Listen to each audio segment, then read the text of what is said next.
Hi and welcome to the awesome talk of SEO Franz. He will tell you about diversity of content, and I would say, Franz, take it away.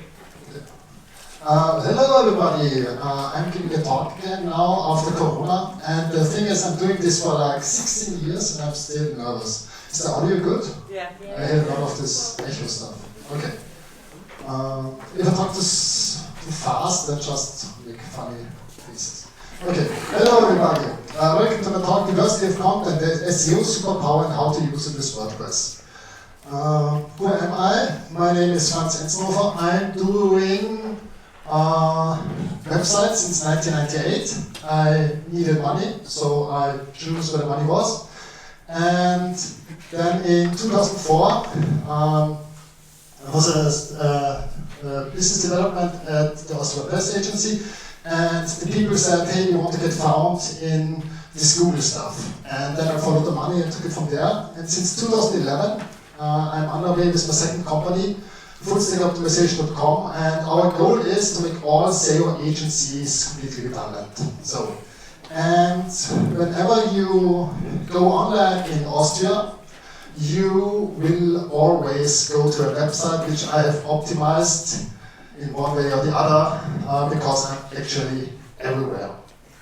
So, yeah, I really am. So, it's and I did in the book Understanding SEO. It's I've tried to make it as short as possible, so it's I think 150 pages, and it's pretty good. And you can download it for free under bit.ly WordCamp 2022. So please take it. And yeah. And actually, this is it because this is a concept one of my books, and so this is one of the books that you get. So, before I liked the talk very much. It was a lot about the sweet spot and about technology, and a little bit about search intent. In this talk talking about critical talk. In this talk going to talk about content.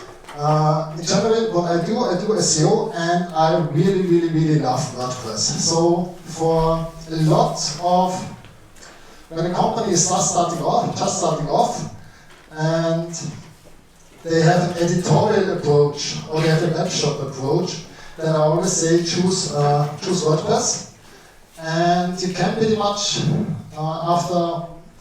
if you're good after 3 days, after 1 week to 2 weeks, you can have a very good search engine optimized website up and running. And then you can take it from there and work with search intent and work with content. And today it's about the content thing. I find important SEO is the business of getting found. So it's really about only do SEO when you're getting found. And I think most of you have been here for the last talk. I will not talk about this too much. So, and today is about content. So, one thing which always comes up when we talk about content, and it's still a major misconception, is the question on German, wie viel muss ich denn schreiben? Or how much content do you need? How much words do you need to write? And this comes, so what do you think? How much words do you need to write for a page to be seen as search engine optimized, will get good found in Google? Any guesses? Depends.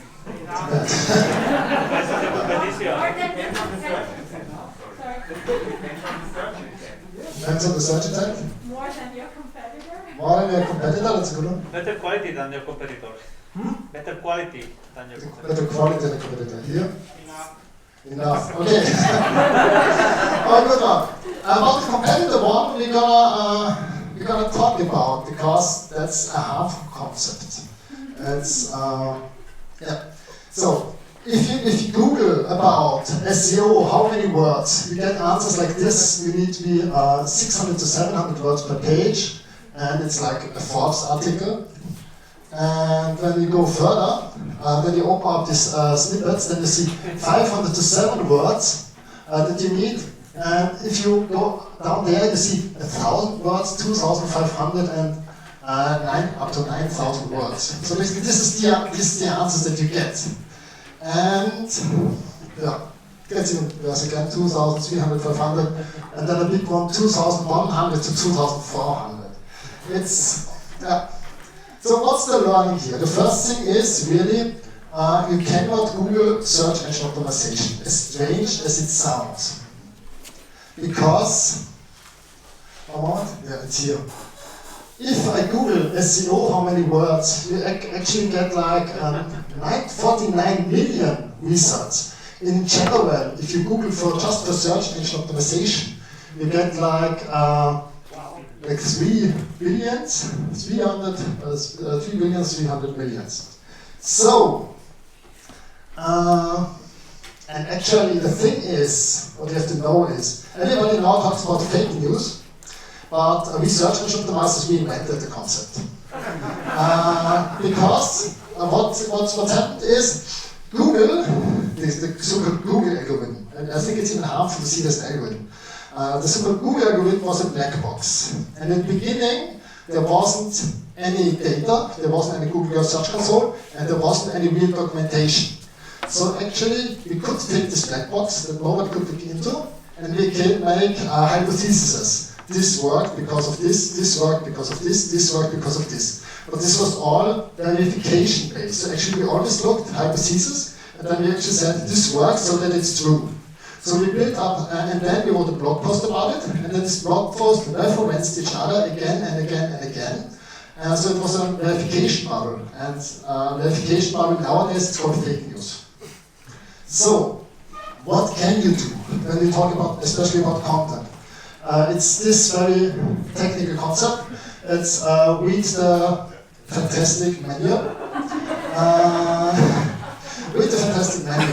And when we talk about content, this is the manual that you should read. Who here knows the human quality radar guideline by Google? Hands up. Yeah, a few of them. So, the human quality radar guideline is a general guideline. I downloaded it. It's free to download, and I'll open it here. So, and actually, it is a huge documentation with going down, 172. So, what's it used for? Google is a huge machine. And in the end, Google, with every visit, with everything Google indexes, and with every time you use Google, Google is learning again and again and again. So, but seeing to see if the user was happy. But if in the end, this self-learning algorithm by Google is optimizing towards a number. But Google is clever enough to know if a machine is optimizing towards a number, we must always make sure if that number is still correct. So they have a quality approach, a quality layer. Whenever they do bigger changes to the so-called algorithm, they show this the specialized experts, also called students, which get trained by this guideline. And they have a special interface. And to see if what the algorithm actually wants to achieve from a quality perspective, if a human, an expert human, would also see it the same way. And they can actually then in this interface give this quality feedback.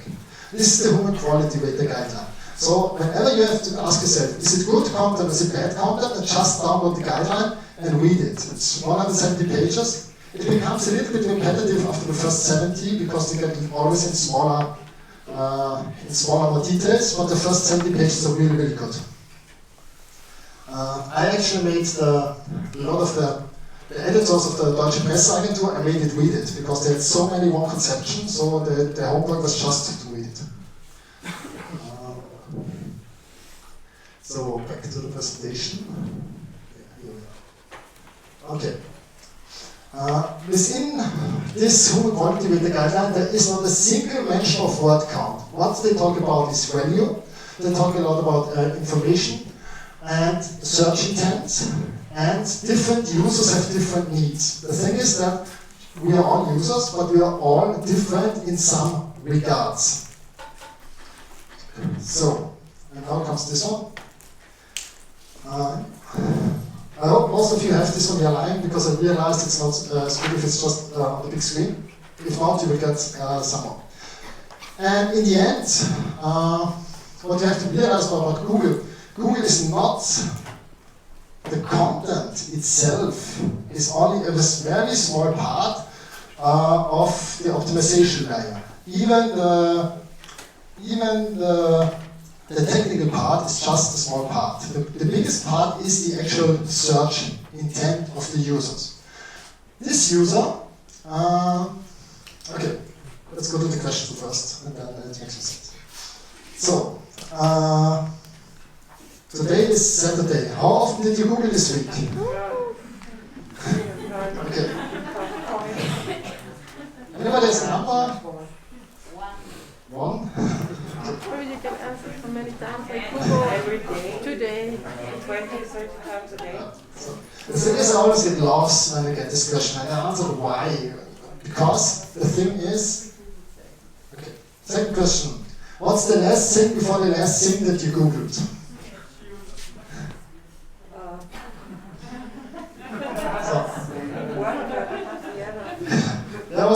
There's always a few which actually know it, but it's like more than 5% of the time people knows it. And the thing is, when you Googled it, the thing that you don't remember, what's the last thing that you actually read from top to bottom? Like all the 300 words, all the words that are more than the competition.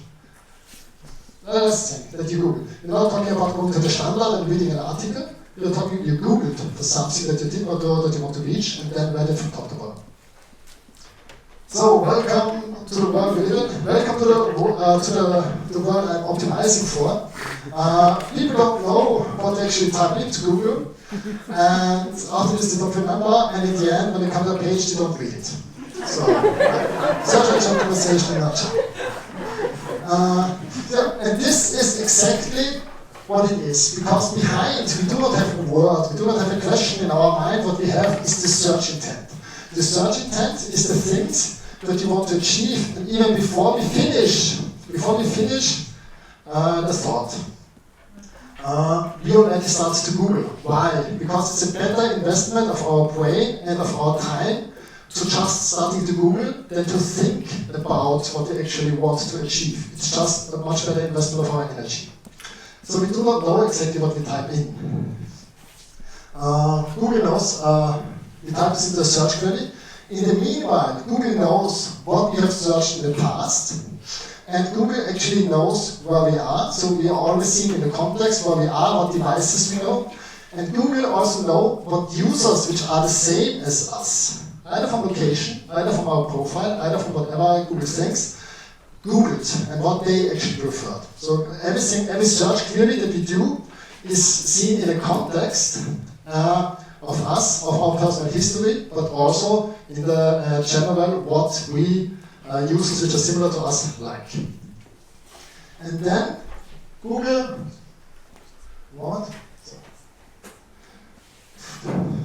we type this into Google, Google shows something, and then actually the traffic goes up to the actual page. The technical stuff is solved, so all the stuff is indexed and crawled and whatever. So, and now we come to this page. And here, Google now sees the user will not read all the funny, all the good, all the super words. What do you do when you actually come to the website? What's the thing you do? Scrolling, diagonal. We fetch information snippets out of it. We fetch information snippets out of it. And this, based on this, sometimes we have even if we then read the article from top to bottom, which seldom happens, but even if we do it at first, we need to have the commitment. We have the scanning procedures see that we actually want to take this in. So we scan before. And yeah. So okay, I already told you this, sorry. So optimize, and and I'll tell you later comes exactly how I recommend to do it. Don't optimize the article for words, or even for our words, or even for the information, or like a lot of sentences, but for the scannability and for offering information as fast as possible for the users. And all the users are different. Some of you, who likes online videos, like watching videos, YouTube? Yeah, that. Where do you find the time? Really? I hate videos, they're a waste of my time. So, but people like it. Then there's always like anything structured in bullet points, in tables, in infographics. All of this is actually easily digest and fast digest content. But all of the users are different. In Google, on the first page, the first 7 results, if you're lucky. If you're unlucky, then it's like 10 results of ads nowadays. In the first page, which is usually like 7 organic unpaid results, Google is looking for diversity. Diversity means, as all users are different, best show different kinds of content. Show pages with images, show pages with tables, show pages with bullet points, this infographic, these videos, stuff like this. And the more, if you have a page, and the more actually it offers a diversity of content, the higher is the chance that you get a chance to show up on the first page. Okay. So what do I mean is this? The example I have here is sofort Geld. It's a very competitive field. It's about short-term loans. Yeah. And I'm doing this. It even comes here. First of all, here's the PPS equals 0 parameter, so actually I killed personalization, but Google still knows that I'm in Vienna. And what name this. So, and the first result that actually comes here is cashpresso.com. Cashpresso.com is, who knows Cashpresso? Yeah. They are awesome, small company in the 7th district, and they show up for competitive monetary terms, which also huge banks actually wants to rank for.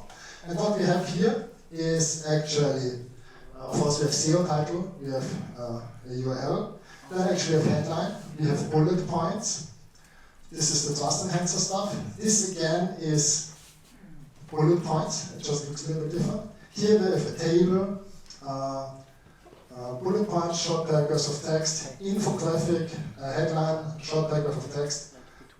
Definition list. Definition list is actually value, key value, so it always explains the term. A table, infographic, a little bit of paragraph, another definition list, short paragraph of text, FAQ content, that's actually, and here's the interlinking. And they do this.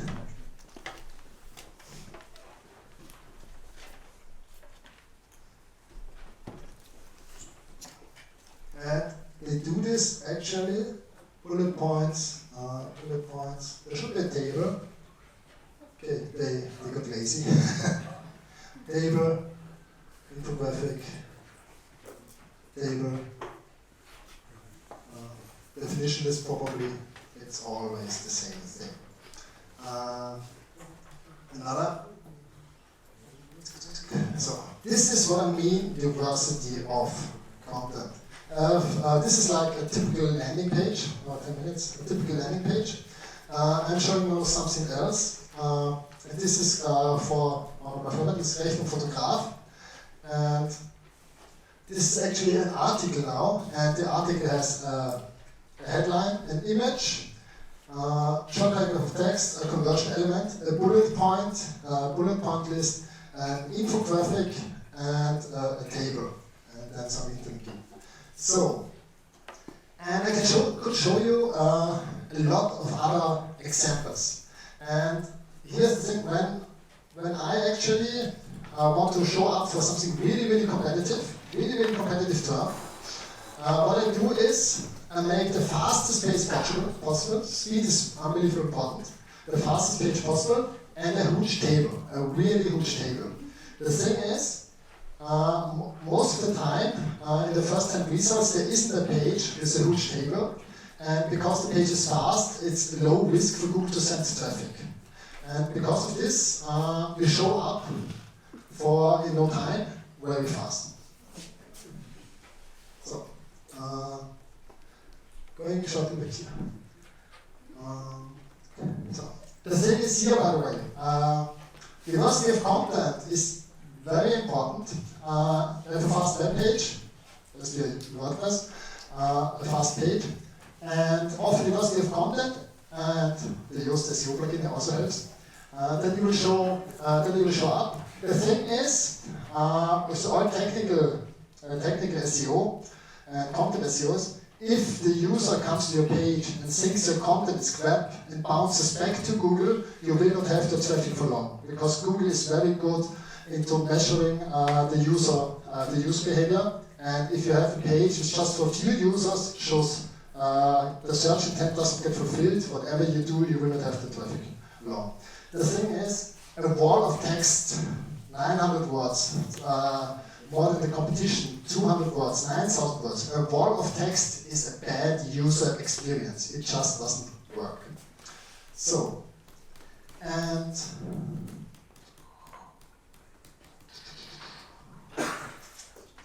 here's the formula that I actually use. So this is, if you're a company just starting off, WordPress, use SEO plugin, a fast theme, which should be another talk.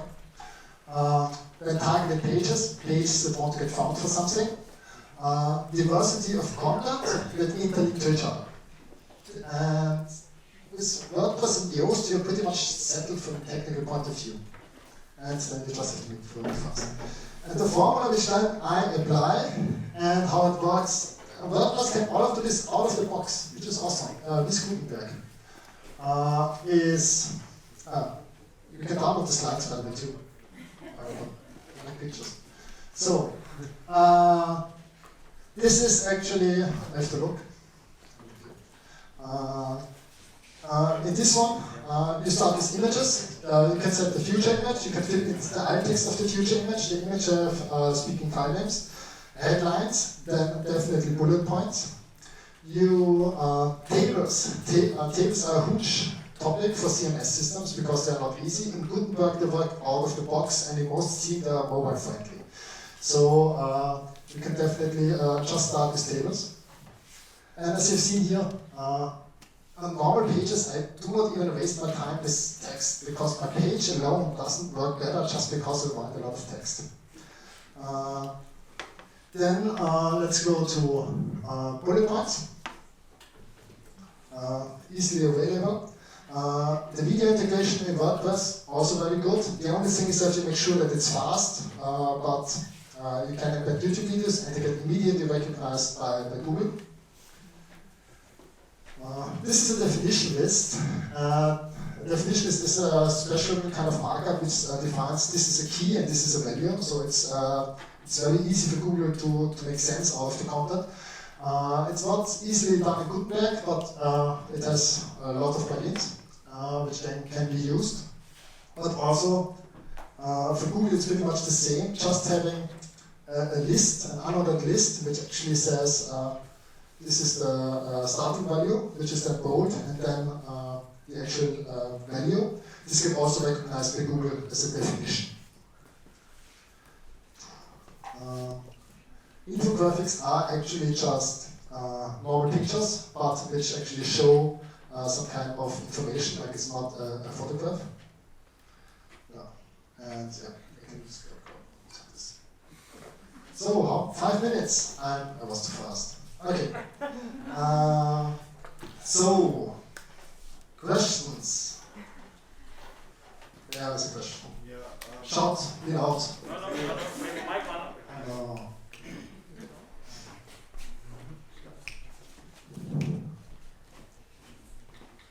Before?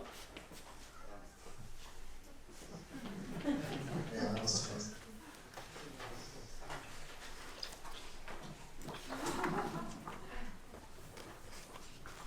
Yeah, you talked about human quality and You have a microphone.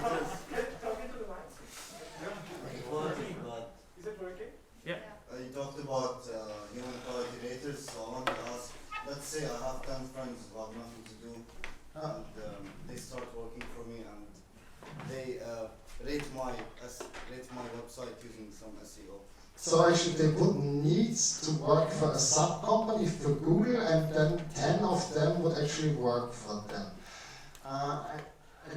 That's an interesting vector. But the thing is, they get actually queries. Or they get topics, and they need to evaluate this. So there would be the high chance that actually their task to weight it would be your business. So, and on the other hand, it's just a quality mechanism. And sure, it involves humans, you can probably manipulate it, but I do not see it as a very good investment of your time. Just get your friends to create good content, which would be better. Something else is, everyone knows that Google listens to us. Sometimes you say something, and then some other day you find an advertisement on Facebook for the same product you were talking about, right? Did it ever happen to you? Like, let's say you think about buying a headphone. I think that the thing that you think that Google actually listens in. It does. No. I'm sure it does. No, it's a hypothesis. The hypothesis is that Google actually listens in, but there is like no evidence. And the other thing is what you can really see good, and this is actually a pattern by Google and by Facebook and the others, that if you actually research something, and then you are in the same Android phones, or if you're using Facebook or whatever, and then you are in the same room with other people, then they see ads of what you previously do, because they actually have, now actually there's the context that you know these people. Yeah. So this is actually a known fact that this is done. That does happen, and sometimes I'm next to my friends in public. Like I passed by my friend one time, and they have a TikTok, and suddenly at the same moment they passed by me, TikTok recommended me their page, which is not weird. But here's one little bit the thing. I actually don't know what Google is doing, and I pretty much. I'm showing this one here.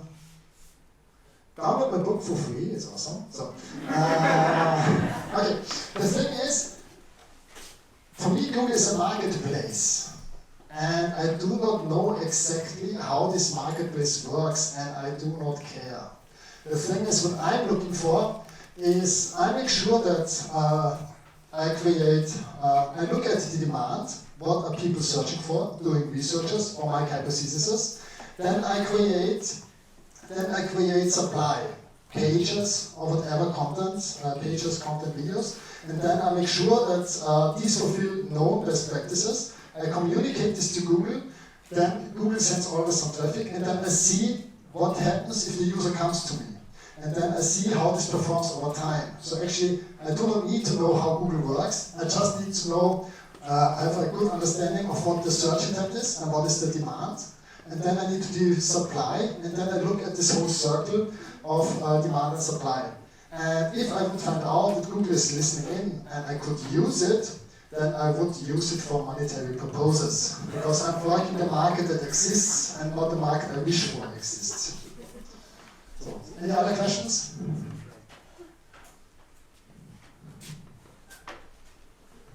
Yeah. How we get a microphone? They like microphones here. In your experience, how important is this schema or metadata stuff for the things you say? Because that's also structured information and a bit similar. There was in the technical talk, there was like a little bit about schema.org. First of all, there is a lot is about which snippets. Which snippets actually means when you supply, in example, price information, then the snippets on the front end in Google changes, which might rise the click-through rate. So actually, then this is very good. In general, there is, for Google there are specifications. I'm just an overpaid reader of Google specifications. There's a Google specification for what schema.org they support. and Mike actually, and then everything of those that they support, I actually use. All the other schema.org I do not care about, because I did it implement, I did not see anything. So if you are an article page, if you have an article, use news article schema.org, if you have products, use product schema.org, if you have events, use events schema.org, but otherwise I don't care about schema.org. For me this actually goes more into the way of technical optimization, not content optimization. Any other questions? There's one.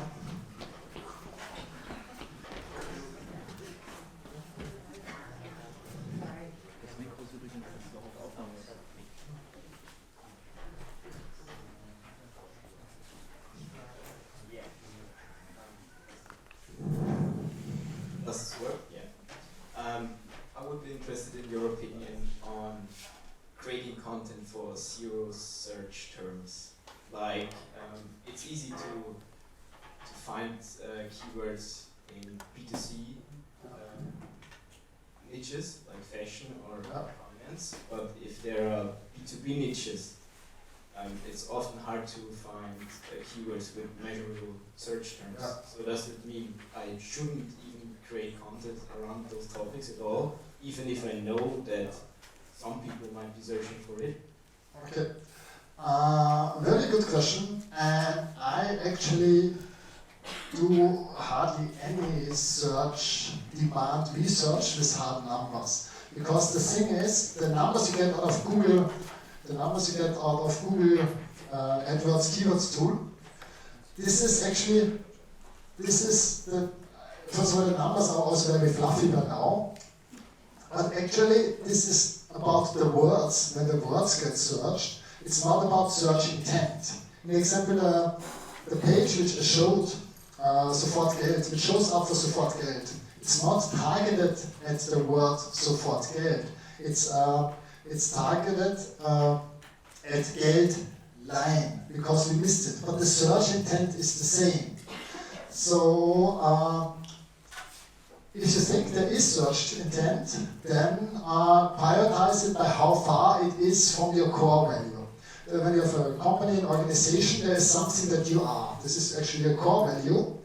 And I say, if I have the hypothesis that there is search demand, even small search demand, for a core term for ours, I create this page. But if it's not the core, I need something to wiggle.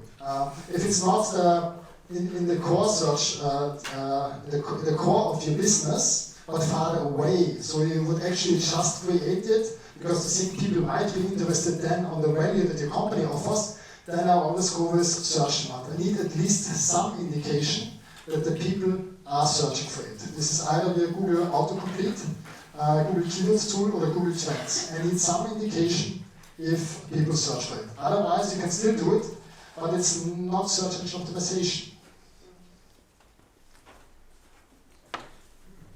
Any other questions? There was one. Hello. So, what do you think about keyword cannibalization? Would you try like A/B testing with different diversity? So one subpage with a lot of tables and one subpage with videos and graphics and stuff like that? And which targets the same term, or yeah. And then you see which one wins. Yeah. Okay, there's two things. As soon as you have one web property with 2 pages which target pretty much the same search intent, then you have internal competition. So whenever you do a test, then Google is actually starting an auction, is showing users this one and then the other one, and then the one with the better usage values, however Google measures them, wins. But during the time that you are cannibalizing yourself, the competition will show up better. So this one is a hard one. I would not do it with targeting the exact same terms, but what we actually do is what we try to find. I call it the user company Google fit, which is we try to find a formula for a page which works for Google for the user and for the company. For the company, they can create this page, and there's a high chance of conversion on this page. But as I don't know how this works in the beginning, I create a lot of pages in this one kind, and a lot of pages targeting different things in the other one, and then I see which one of those perform better. But I would not start it with cannibalization, because then the self competition kicks in.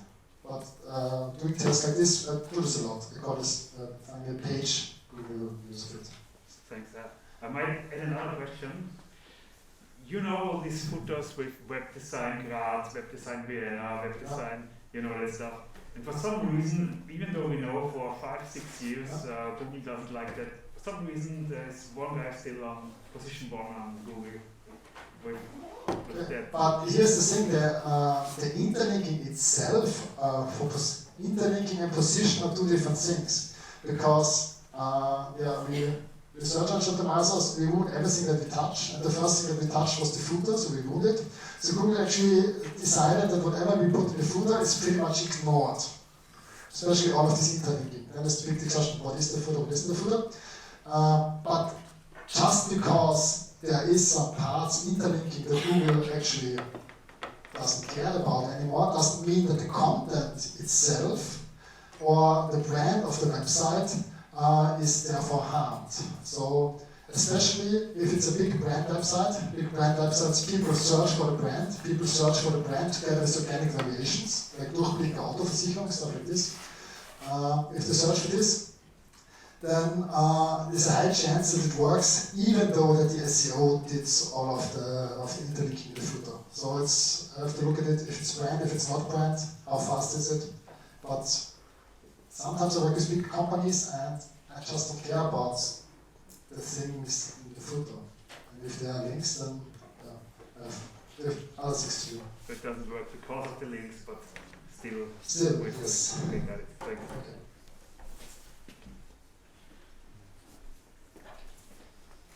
Some more? Okay.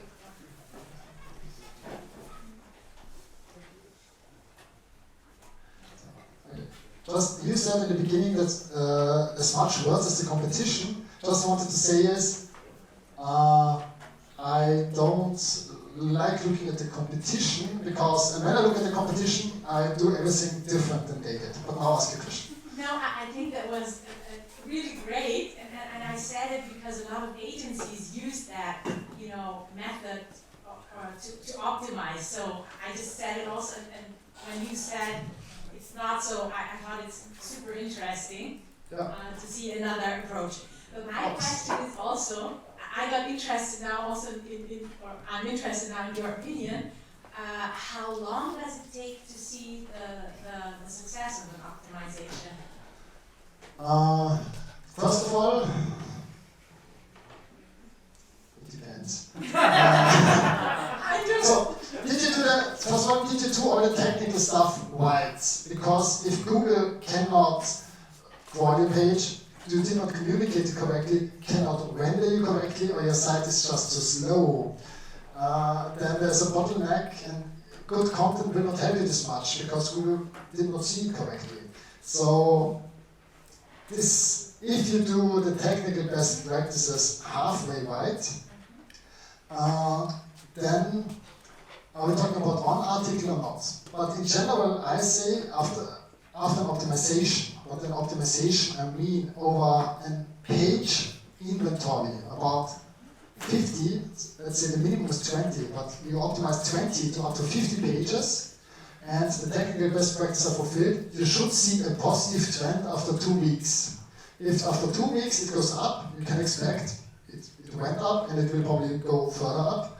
After 2 weeks, when you see nothing happened, nothing will further happen. If it goes down after 2 weeks, it will go further down and stop at some point. So this is my one. But it depends for big websites with crawling issues. I'm consulting a big Austrian Bundeshauptstadt, and when we started, the page inventory was 800 million URLs. Wow. So And they wondered why they did all this content optimization, why it doesn't have any effect. Yeah, because Google was still working on hundreds of millions other URLs. So big websites have different rules. But for small websites, 2 weeks, if you do not have quality issues. Thank you.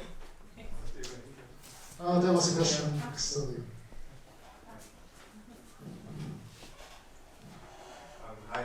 Sometimes it happens to me that I have pages in my talk results that are obviously very bad and automatically translated from another original language.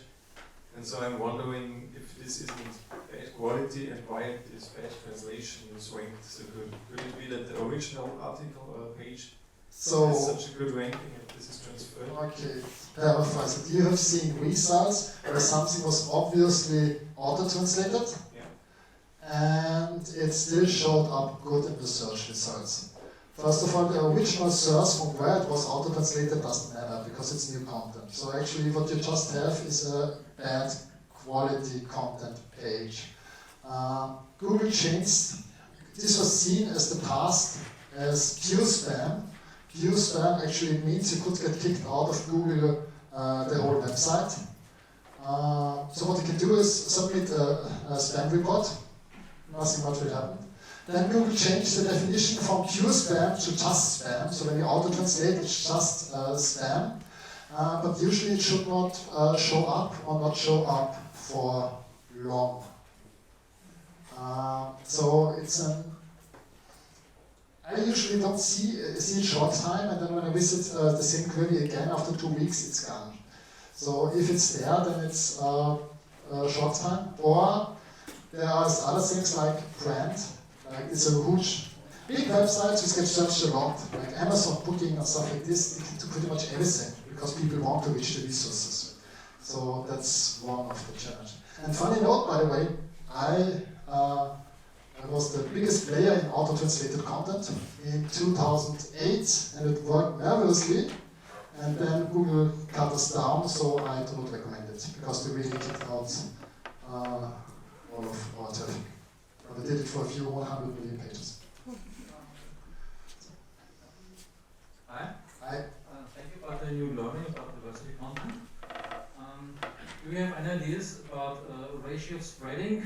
Table first, URL list second, otherwise long table, mid table? Are there any? Google has in general priority of top to bottom. Everything that's further up is more important than further down. So pretty much the footer gets completely ignored. What I have seen is, I work with some health news, health magazines, big websites, and at the beginning when we introduced diversity of content, they put all of the diversity of content down at the bottom. Like the bullet points started further down. And what we did then, we moved it all up, like bullet points and then the tables and all of this, and we saw an immediate big impact. But I cannot, so for me it should be further up, but I cannot give you a fixed priority. I cannot do it. But what I can say is if like there's huge lots of text before and then the structured content, then you, for the user and for Google, you have not done the best thing, because the values are like 20% of the users don't scroll at all, and then like three screens below the fold, it's like 40% of the users. So and if they don't have seen any diversity yet, that they would not have been able to scan the content, and you have pretty higher usage value and the bounce back. I do not know exactly if this is still the values, but it's like 20 and then 40%. And are there any official sources, or is this all wisdom by own research? The sources is the Google Home Equality Rater Guideline. And the interpretation of this? Yeah, it's reads this. It's not a how to do, huh? No, it's not a how to do. It's reads this. Follow this whatever is in there, and then actually this is my this one is my formula. But in general, I recommend you the concept of finding the page the page business user fit, page business Google user fit. So it's really about trying different kinds and then choose the page formula that actually works for your business, gets conversion. You can actually create it. So there is like the willingness and the resources to create this kind of page, and it works in Google. And when you found this fit, then you try to scale it. Scale it means how can you create more of them with lower cost, lower time investment, and still growing traffic. And if you start from a blueprint, choose mine. Yeah. That's the invoice. Oh. This is infographic. Yeah, okay. Okay, so I don't know why this is here. This is an infographic. So the thing is that this company did very good in the past was that their topic is billing, and they managed actually to create this very boring topic into a lot of diversity of content, and it's just with their own pictures, own infographics and stuff like this. So, really good. Okay, I think we are over the time, correct? Oh, we still have time. Okay. Any more questions? Questions? Can we download your presentation as well? I think that you get it. You get, they have it in, you get it. Short answer, yes. Yes. And so there's a SEO video course, and I'm giving a course for consulting for SEOs, not SEO consulting, but consulting for SEOs. And the book, this will be download the book. It's limited to 300 copies, but I think this will be enough.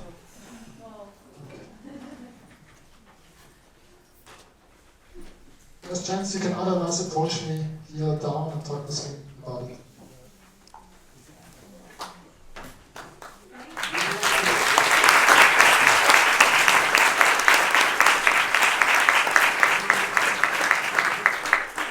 Thank you very much. Now is the break, so you can enjoy some beverages and stuff. Okay.